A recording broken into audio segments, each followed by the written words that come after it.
যে অনেক পুলিশ কর্মকর্তাকে গুম করার জন্য নির্দেশ দেওয়া হয়েছিল,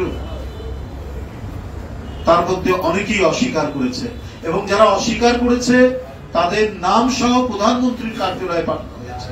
পরিকল্পিতভাবে বিডিআর পিলখানা হত্যাকাণ্ড ঘটনা হয়েছিল কারো স্বার্থে, প্রভুদের স্বার্থে অথবা অন্য কোন স্বার্থে ঘটিয়েছিল।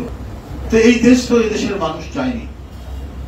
এই দেশে একটা যুদ্ধের মধ্যে দিয়ে এবং যে যুদ্ধে এত ক্ষয়ক্ষতি, এত মানুষের প্রাণহানি হয়েছে, সেই দেশের নিজের দেশের সরকার তারা গণতন্ত্র হত্যা করে জোর করে ক্ষমতায় থাকবে বলে নানা ধরনের প্লট তৈরি করেছে এবং তারা যে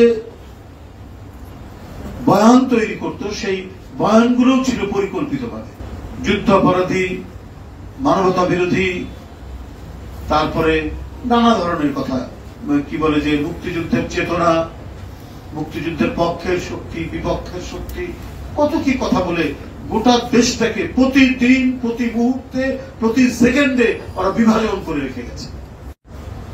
পৃথিবীর অনেক ক্ষুদ্র ক্ষুদ্র দেশও তার নিজের দেশের স্বার্থে দেশকে শক্তিশালী করে অনেক পরাশক্তির সাথে লড়াই করার হিম্মত তারা রাখে। আর এই দেশের একটি সরকার যার 5ই আগস্টে পতন হয়েছে, তারা শুধু প্রতিদিন গোটা দেশকে বিভাজন করে শুধু নিজের ক্ষমতাকে কুক্ষিগত রাখার প্রচেষ্টা চালাচ্ছে।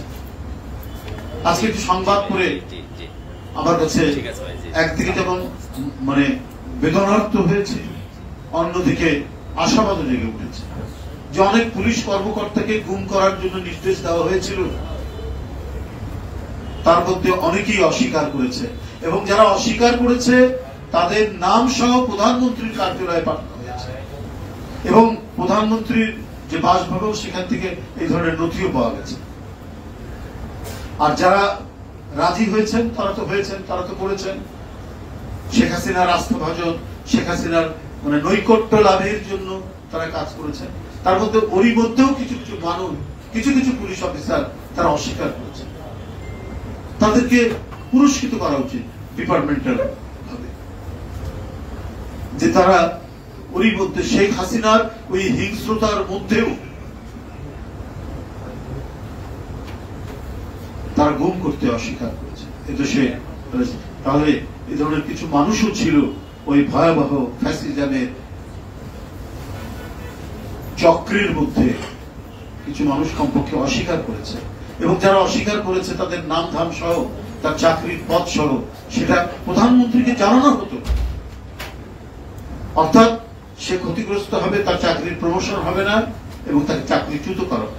আজকে যখন তাকিয়ে দেখি কি দেশ তৈরি হয়েছিল, কি ভয়ঙ্কর পরিস্থিতি হয়েছিল দেশটি।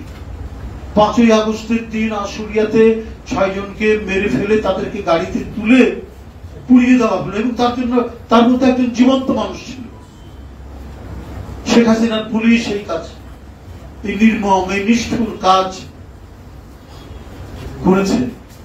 71-এর এত আত্মদান, 30 লক্ষ মানুষ তারা জীবন দিল। বাংলাদেশে এই ধরনের পুলিশ বাহিনী, এই ধরনের প্রধানমন্ত্রী, এই ধরনের মন্ত্রীরা তৈরি হবে শুধু ক্ষমতায় থাকা এবং টাকা পাচারের জন্য। তারা নিজের দেশের মানুষ, নিজের দেশের বিরোধী দলের বিরোধী কণ্ঠে যে আওয়াজ তুলেছে তাদেরকে মেরে ফেলে তাদেরকে পুড়িয়ে দিতে হবে। কি ভয়াবহ ঘটনা, জীবন্ত মানুষকে পুড়িয়ে দিতে হবে।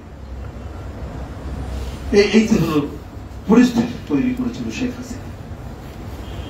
আজকে যে আমরা বিডিআর হত্যাকাণ্ডের যে ঘটনাগুলো দেখছি, সেখানে আমরা শুনতে পাচ্ছি, জানতে পাচ্ছি, যদিও যারা তদন্তে আছেন তারা নানা কারণেই গোপনীয়তা রক্ষা করছেন, কিন্তু তারা বলছেন যে রাজনৈতিক সংশ্লিষ্টতা রয়েছে।